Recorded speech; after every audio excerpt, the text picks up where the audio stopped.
In conclusion, it's easy to be overwhelmed with all that Dragon does and all of the prompts and commands and to know when to use them.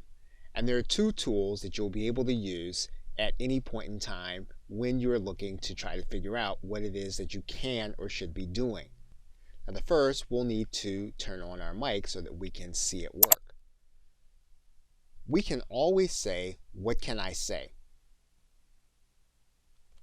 Now, "What can I say?" will always bring up the dialog box that will tell us at any point in time what it is that we can give in terms of a command to Dragon Naturally Speaking based on where we are.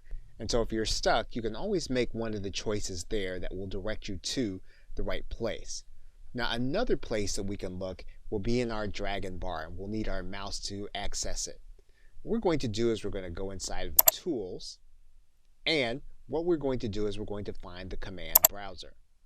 And the command browser is like having a cheat sheet. What we're going to do is we're going to go to the browse command, and we can choose different contexts for our command browser. So we can choose different applications, we can choose different contexts, and this will give us clues on commands that we can give Dragon for different applications at any point in time. And we can keep this open on our desktop when we're working with Dragon in case we get stuck. Now, the very best thing to do would be to create your own cheat sheet based on what you use over time. However, to get started, this is a great way of being able to look to find commands and search for them based on what you are doing. Okay, so with that, thanks, and I'll see you either in another video or in another course.